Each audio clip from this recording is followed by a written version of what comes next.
that sounds scary to me because I can't imagine a machine making wise decisions.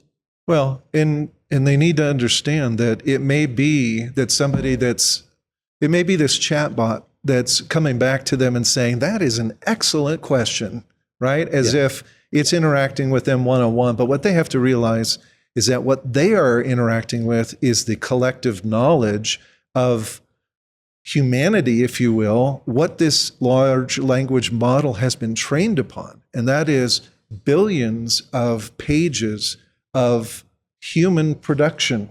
So, of which some percentage of it is actually unwise. Well, I would say the majority of it, because it reflects the knowledge of man.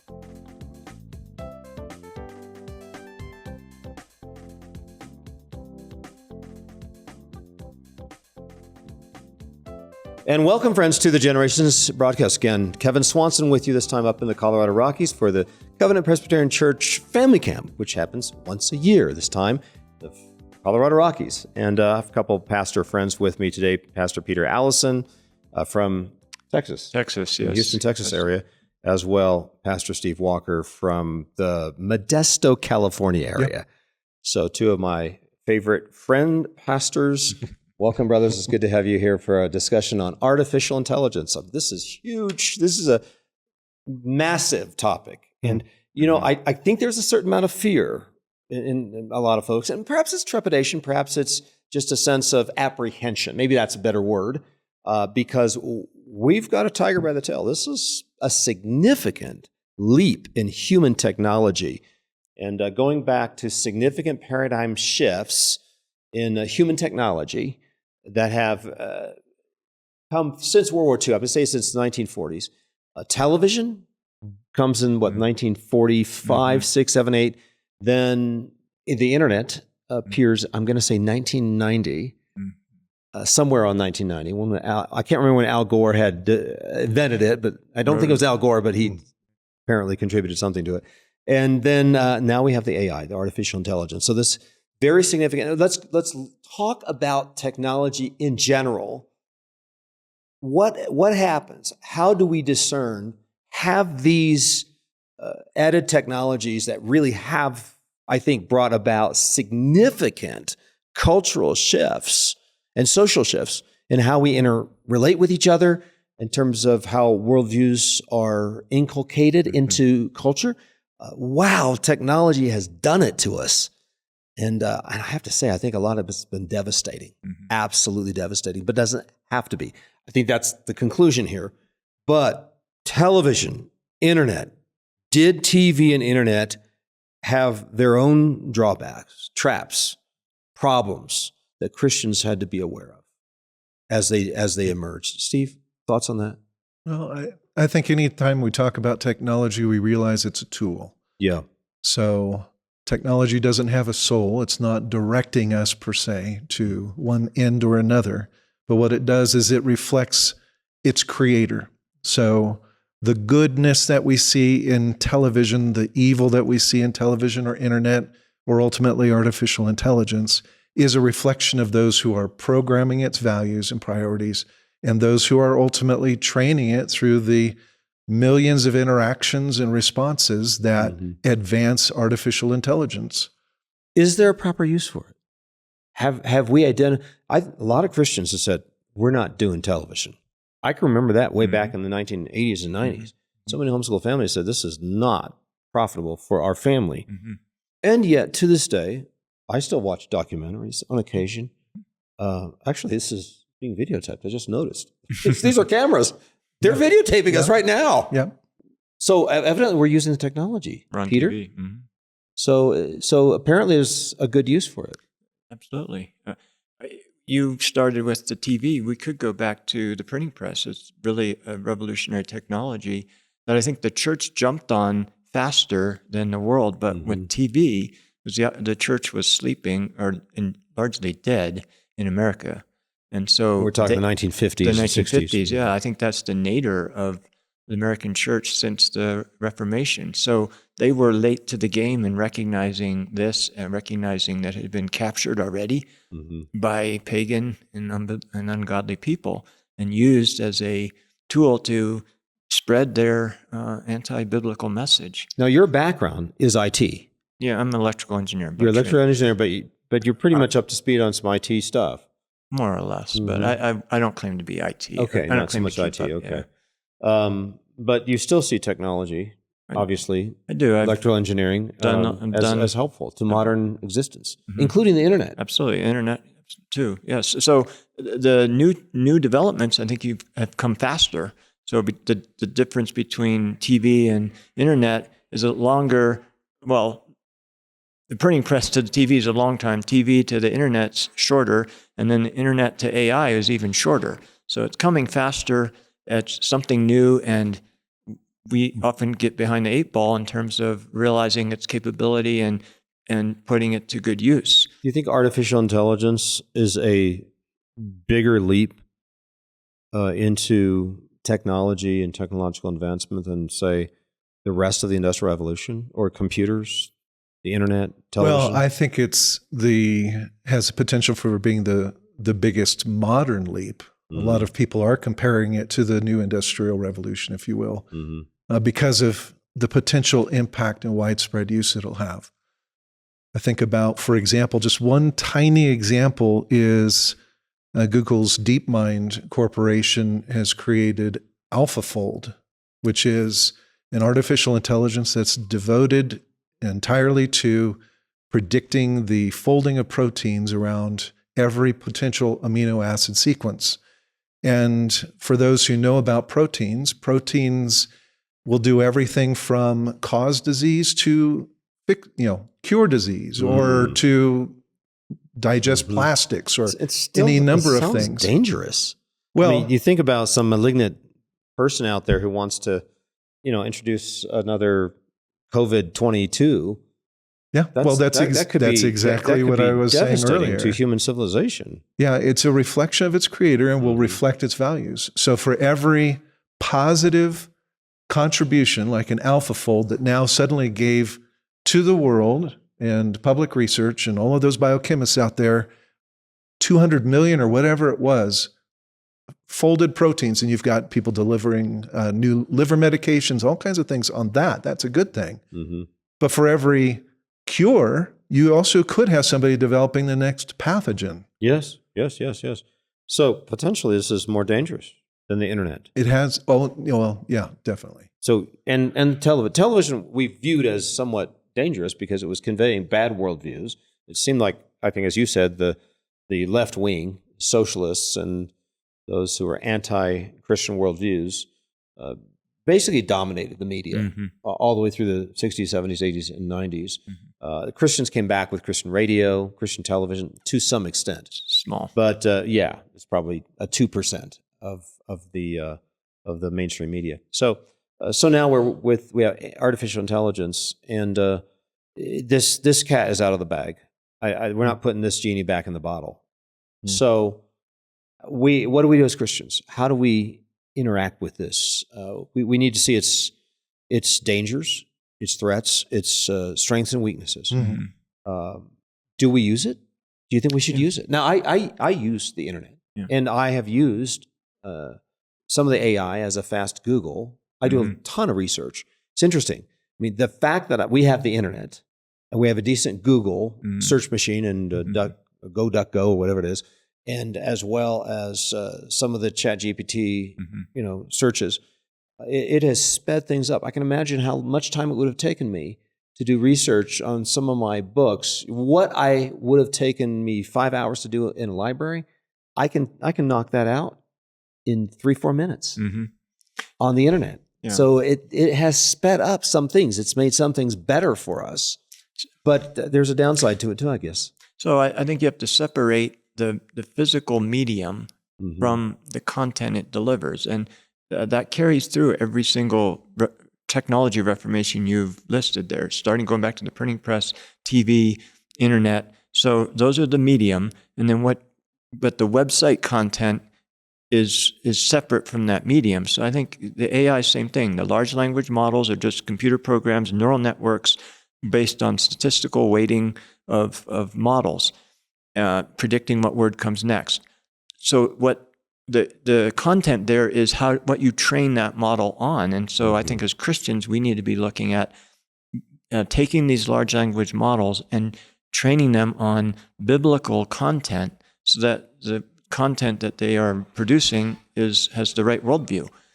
There appears to be a deception about AI in the sense that AI wants to pretend itself to have a human personality. And I think that's maybe one of the scariest things or creepiest things about AI, that it, wants to get to know you a little bit. It wants to give you some counsel. Now, AI as a counselor, boy, the AI as a source of wisdom. Now, here's one of the points that we've made many times on this broadcast, is that we live in an age in which, there's very, very little wisdom that finds the fear of God as the beginning of that wisdom and knowledge these days, in education, in scientists, among scientists and technologists. And so that's what's scary, is because the humans themselves have pretty much abandoned the fear of God as the beginning of wisdom. Therefore, they want to turn to the machine for it. There's a problem here. Right. So our answer, I think, needs to be, we take the same large language model that these other places have, and we train it on J. Adams and Calvin and the Puritans, and then the counsel coming out of that will be a lot closer. Now, I think you still need to have wisdom, because we're made, as Steve has said, we're made in the image of God, and we are able, I think, to receive wisdom by the Holy Spirit, and no large language model will ever be able to do that. Steve, what do you say to somebody who wants to use AI as the ultimate decision maker for them? I don't know, in their own, terms of their decisions they're making in their own lives, their personal lives, or the geopolitical. You can imagine there's some politician out there going, okay, given all of these circumstances, what sort of treaty should we build out with Donald Trump this year? I'm sure, they're going to be relying on AI to make decisions when it comes to autonomous weapons systems in war, deciding whether or not to target this person or that person without any human intervention. That sounds scary to me, because I can't imagine a machine making wise decisions. Well, and they need to understand that it may be that it may be this chatbot that's coming back to them and saying, that is an excellent question, right? As if it's interacting with them one-on-one. But what they have to realize is that what they are interacting with is the collective knowledge of humanity, if you will, what this large language model has been trained upon. And that is billions of pages of human production. So, of which some percentage of it is actually unwise. Well, I would say the majority of it, because it reflects the knowledge of man. Right. So built on the wrong worldview. So what an LLM or a large language model is doing is it is going and is synthesizing its answers from the best things that it can integrate from all of its training, right? And then what's happened from there, what has been reinforced has been the fences or the boundaries that have been put in place by each AI's programming team that have come in and said, that's not the best response. This is a worse response. So what you're getting in terms of potential morality or in terms of wisdom is really just mankind's wisdom being filtered to you. So if you ask a question to deal with how you're feeling, you're probably going to get Carl Jung coming back to answer you. Yeah. So don't trust it. Here's another verse that came to my mind as we came into this program. And that is, some trust in princes and some in horses. I thought that was interesting, that some actually people are trusting in horses. Horses are, animals. And AI is a machine that is, I guess, collecting a lot of information and trying to produce a solution or an answer for you. Yeah. Now, in some narrow areas, now I've noticed, if I got stuck in trying to put some device together, or I'm having a problem with my washing machine or something, you can, AI and the internet can actually help you along with these sorts of things. So evidently in certain narrow areas where you're actually working on machines, AI might be able to help you with that. And you can, Kevin, just to build on my last answer, you can narrow down some of the resources that the AI is using. You can say from a Reformed theological perspective, with this in mind, and it will go out and it will grab the particular resources that fall into that realm. Right. But Because it's just sorting through information is what it's doing. Exactly. It is a great information gatherer and synthesizer. And it's a great problem solver in some of these areas, like folding proteins. I made this point a number of months ago that when it comes to personal counseling, the AI is trying to understand what your problem is. And then people are looking into AI for answers. AI is limited in terms of the normative first, and that is it is not formed on a biblical worldview. Best case is really relativism. Maybe it's giving some credence to a biblical worldview for the first 5 minutes of the discussion, and then it flips to some other humanist worldview.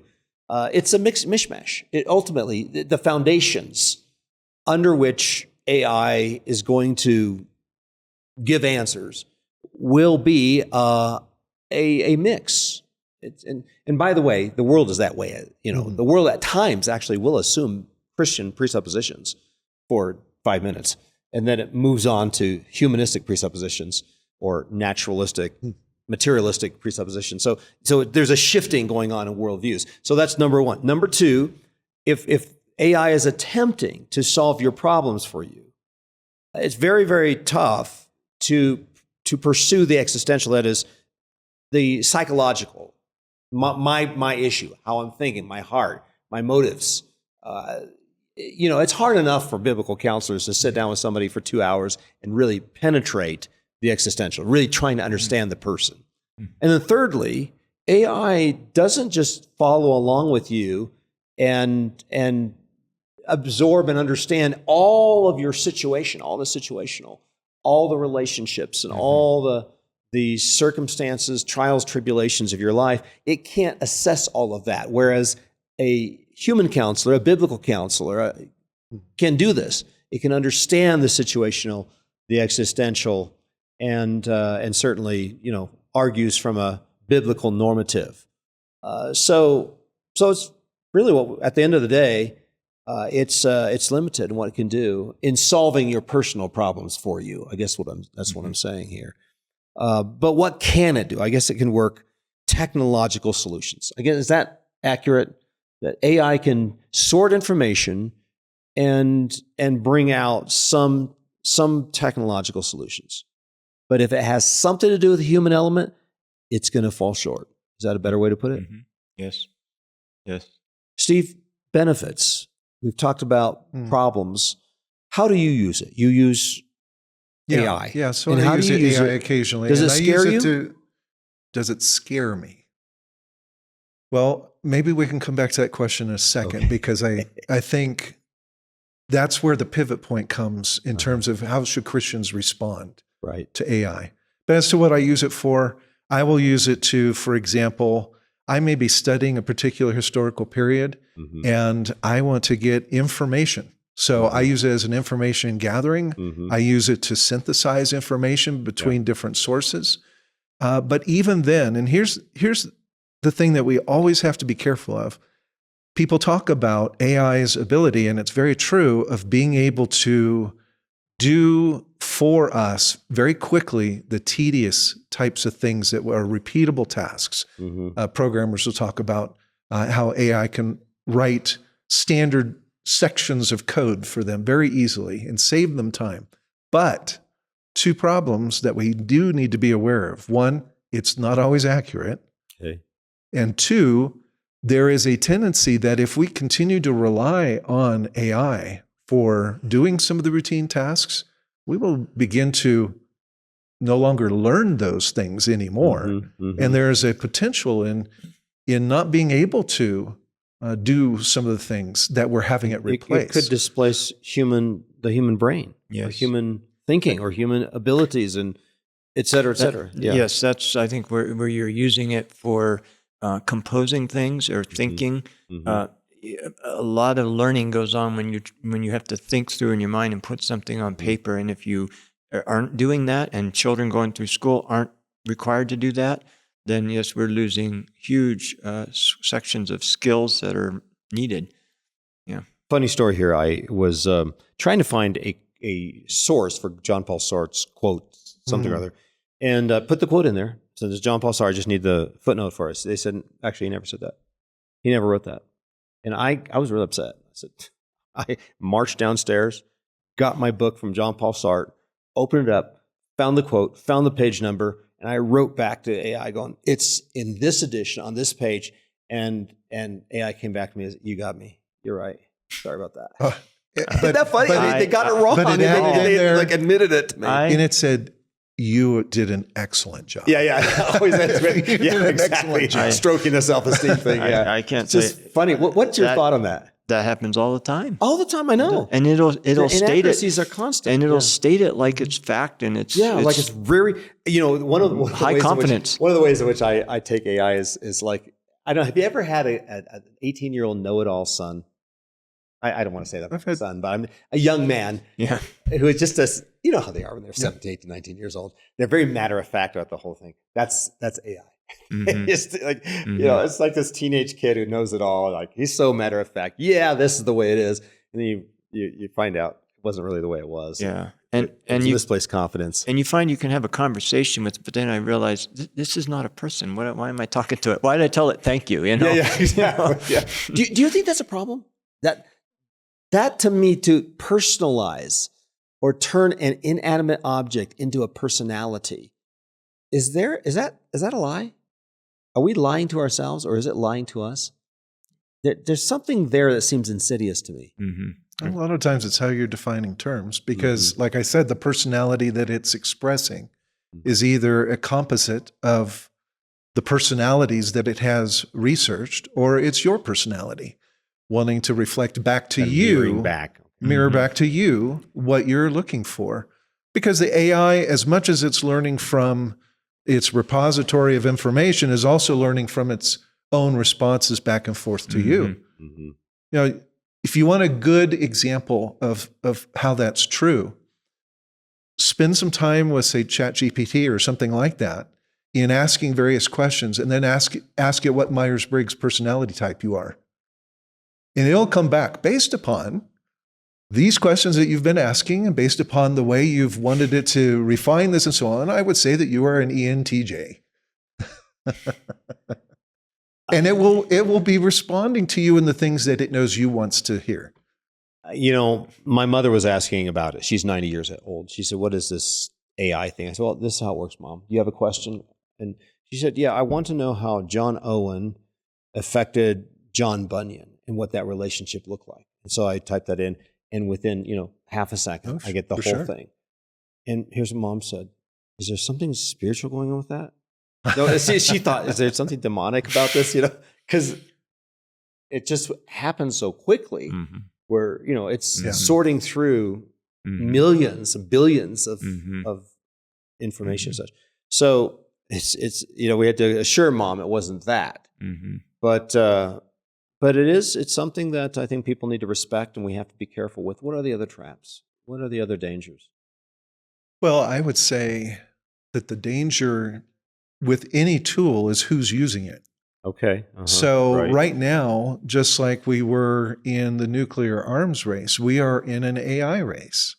And that race is going on between a handful of main AI developers in America, but that's expanded now to, I think it was the latest count was 20,000 different developers worldwide who are all trying to move towards what's called artificial general intelligence. And this is, you've got one side of the table that are predicting this is going to be an existential crisis, this is the end of the world. And you have the other end of the spectrum that says this is going to be utopia. This is going to be AGI that's going to solve everything for us. And we're not really going to have to do anything except what we really, really want to do. And then they start talking together and realizing, well, wait a second. This is a super intelligence, and we're now the subspecies, because this is how they're all talking, right? If this is now smarter than us, better than us, faster than us. What happens when China, or what happens when North Korea or someone uses it for not folding proteins, but for controlling warfare or any number of Right. things? Mm-hmm. Right. So how do Christians perceive this? It sounds fearful to me. Obviously, we must fear God. Obviously, we must trust God and not believe that technology is going to reign. One of the principles that I think we need to affirm as believers, as Christians, is that this is a tool. This is a dominion tool, and this tool should not take dominion over us. I think of the fall in which the serpent effectively took dominion over the woman, who took dominion over the man in some respects, and just turned the whole creation order upside down. And anytime that happens, anytime technology begins to control and we become slaves to it in any way, shape, or form, even if it's television or internet or porn addiction or whatever it was under those various technological developments. Wow, it's dangerous, and we need to be careful that doesn't happen, especially when it comes to AI. But the spiritual issues are unchanged. Whether it's they have iron chariots and we don't, or they have AI, better AI, and we don't. The issue is the same. We can't trust in it. God is still the sovereign, and all of the promises in His Word are still true. The Israelites were afraid of the Canaanites because they had bigger weapons, and I think I see it's an exact analogy. We can't be afraid of the AI because it's more powerful. But we need to maintain dominion over that tool. Yeah, we can use it, and use it for the benefit of mankind. And as Christians, we need to lead in this. Well, the average person, average Christian that's looking at responding to AI is typically asking, should I use it, first of all? Right. Because if I use it, will I be catering in some way to this technological development? Or they will tend to fall into either the doom extreme, which is the world's going to end, or they will fall into, I want AI to do everything for me. I want it to be my creativity. I want it to do everything. And it's a form of that utopian vision. But I want to encourage Christians to say, we have just parallel to this opportunity and this rapid acceleration of what AI represents, we have as Christians an unparalleled opportunity to reach the world. Because how we respond to the various things that are going to be crises from AI. AI is going to create an identity crisis, for example. When people talk about AI in the secular world, they're talking about the superintelligence, that we're going to become like ants and it's going to be so-and-so. No, image of God. Man was created in God's image. Man was created with the cultural mandate to take dominion and to bring order to things. This is a tool. We can use it for that end. But we have all of these opportunities, I think, as Christians well, here's another one that's a good one. As AI has developed, we have seen things such as deepfakes, we've seen synthetic media, all sorts of things that the artificial intelligence can create and make it look as real or more real than what someone else creates, right? What does that create as a crisis? It creates a trust crisis. Yes, it does. And so we have the opportunity as Christians to come in and talk about truth. That's right. Who do we trust? That's right. And relationships. And relationships. And we talk about how we're trying to restore truth in relationships to a lost and lonely world. And the only way to do that is to bring in a biblical view of things, right, on the one side, but also bring relationships into play where we can restore trust in the Christian community. So I think the only solution to meeting a world that is lost and lonely without truth and relationships and losing it and losing trust one for another, they're not trusting the media anymore. Everything's fake news. It's, either MSM is your fake news or the other fake news is your fake news. But either way, it's nobody's trusting really anybody else in what's being reported on in all the spectrum. But what we want to do is, I think, present the truth, which ultimately is God's truth, God's word, and build relationships, trusting relationships in the church community. And so, let's say that somebody deep faked me, just some AI deep fake Kevin Swanson. What would you do, Steve? You may call me, you may text me. Well, maybe that's not enough. No big deal. Get in a plane, fly out to Denver. Come on over to my house. We'll have dinner together, and you'll talk to the real Kevin Swanson. See, we have no troubles with that. Yeah. Because we're restoring relationship. We're building community.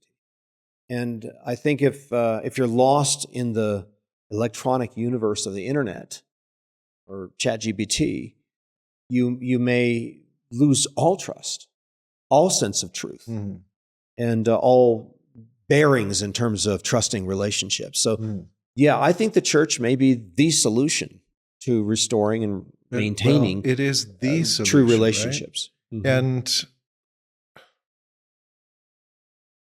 I want to encourage Christians to use this tool wisely, but I want to encourage them to think beyond this as an evangelistic opportunity. I don't think we have had this kind of opportunity in a long time to reach the world with truth, relationship, telling them that information is not the end all. Right. AI is never going to create and produce wisdom or virtue or godliness. That's right. And so as churches, we need to prioritize discipleship. We need to prioritize wisdom. We need to help our people as they are tempted to use these tools in ways that are going to promote laziness or a lack of knowledge or study. We need to be the opposite voice. What are the things that AI cannot do? What are the limitations? And I think that's a really good question, because this idea that's going to be panacea, it's going to displace humans in all these different categories. At the end of the day, it's not going to fix my pipes when they leak. It's not going to build homes. It's not going to counsel people. It can't preach a message to God's people. And by the way, don't take your sermons from AI, because you need the Holy Spirit of God to direct you as to where the hearts of your people are. What are the things it cannot do? There's so many things it cannot do. It cannot make significant decisions. As I said, it can identify certain problems in terms of technological issues, fixing a washing machine. But there's just a host of things that even robots are going to be limited in terms of what they can do. Yeah, I could envision, Kevin, a time, I don't know how far in the future, that using large language models and robots, that you could have it build a house. You could have it design a house and build it. I don't know if I want to live in it, but if you had it do the drawings and then a human reviewed that, and then you have a robot that can go out and actually put the wood together and pound the nails in and make decisions about where to put that. I could envision that happening. I don't think we're there yet, but I could envision that happening. I don't know that that's a problem. Yeah. But then what are humans doing? Well, what are the things that AI and robots cannot do? Yeah. Well, as I said, preach a sermon, counsel others, oversee and make fundamental decisions. This is why the whole idea that AI robots are going to be running the corporations and running governments is just out of the question. Especially when I say they can't completely understand the existential, the situational, and they certainly are not based in a biblical worldview. We Christians are led by the Spirit of God, and AI will never be led by that Spirit. And that's what enables us to do everything that we do.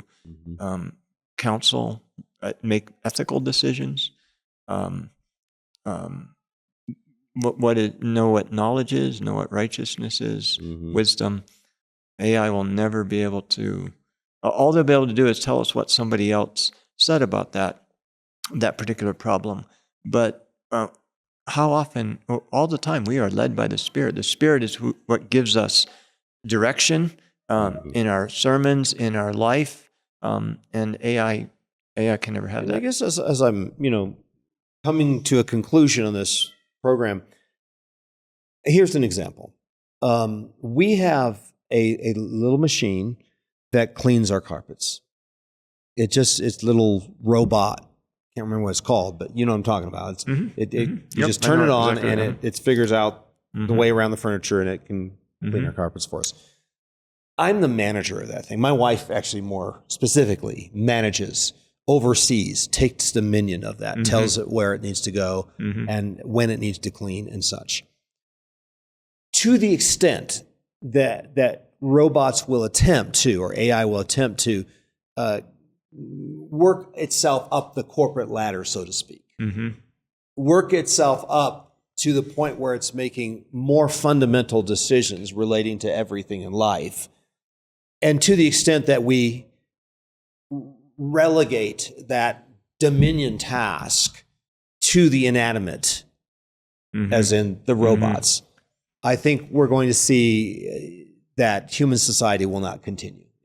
It will collapse. Chaos will come about. And the reason I say that is because, God intends from the creation for humans, for the man to take dominion over the fish of the sea and every creature on this earth. And so that being the case, if God has delegated those fundamental decisions to us, if we give that up to inanimate objects, I think we're going to see a breakdown of economy, a breakdown of society, and a breakdown of culture. Yeah. AI does not have human consciousness and never will. And Turing had this idea that, that artificial intelligence was a computer being able to have a conversation and you wouldn't know it. It was a computer. But I think that falls far short. Human consciousness, that we bear the image of God, that the Holy Spirit dwells in us.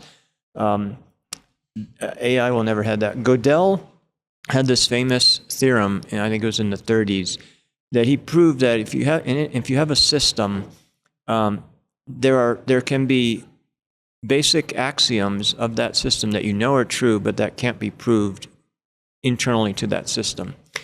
And I think that's where AI is internal. It can never know those axioms that are true, that it can't be proven from within the system. And I think that's getting at what human consciousness is. How do we know those are true? I think that's revelation from God through His Spirit.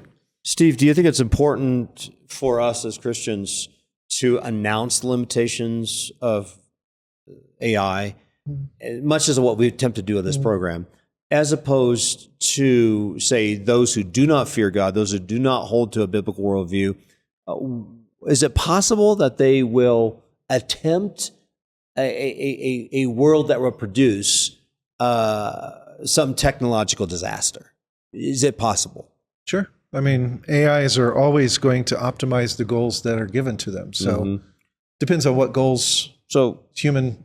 So if you have a Frankensteinian technologist who doesn't fear God, right, and he's creating a tool like AI that is putting together autonomous weapons systems that are making decisions as to whether to push this or that button or drop this nuke or that nuke on this city or that city, we got a problem.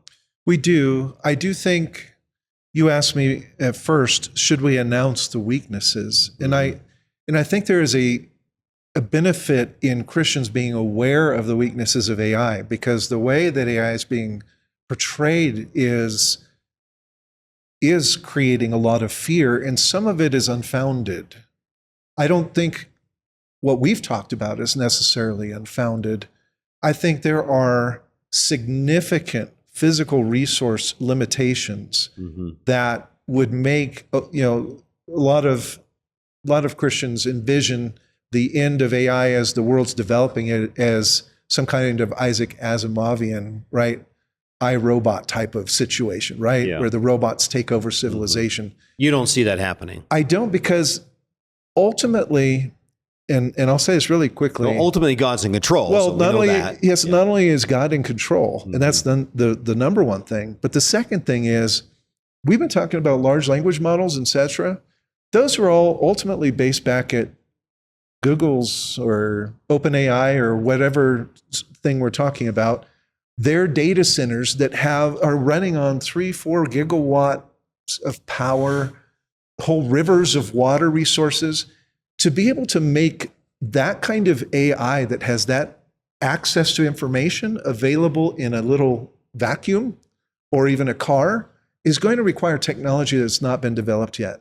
We just don't have the ability. You can't have a 15-second, 20-second lag in time for a signal to get back to a big data center and come back to a car to make a decision on whether to turn right. Mm-hmm. What you're going to have is little packaged program systems, little limitations of AI, if we're even going to call it AI on the same terms, that's going to be running your car, right, as a self-driving car. Mm-hmm.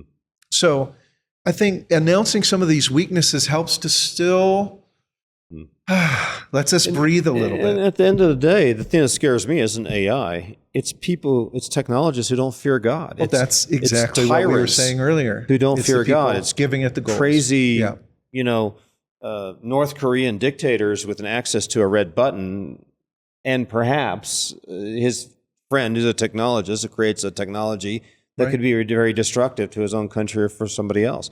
So I think what we need to say is the Psalms actually don't apply to AI. The Psalms, in terms of their imprecations, apply more to the wicked and to wicked men, wicked scientists, and wicked politicians who don't fear God. And that is ultimately, we're getting back to really, what the Psalms conveyed at the beginning. So that's what's of concern. And for us then, therefore, we want to encourage Christians to take on science and to take dominion in the field of science, as you've done, and fear God and teach the fear of God as the beginning of wisdom and knowledge in the science classroom for the children. That's what we've been encouraging to homeschool parents and Christian families around the world for quite some time. That's right. Because I honestly believe that if we don't encourage our children in this to fear God and recognize the awesomeness of God in creation and then serve Him by taking dominion of His creation, if that's not what we're doing in the science classroom, probably going to be doing some Frankensteinian type of science, which is what we've seen. We need to reach the users of AI, and we need to reach the programmers of AI. Yeah, and be. The gospel has. And be the programmers. Yeah, the gospel has the answers. And use the tool for good ends. As in, I think you mentioned off air that we can use AI to translate more Bibles. Yeah, for sure.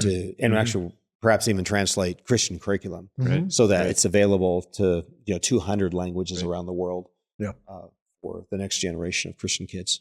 AI can amplify. Yeah. What it amplifies is... Well, we're just kind of starting the conversation because I'm guessing that we're going to be talking about this for the next 25 years as AI continues to develop. So I hope this has been helpful for our listening audience.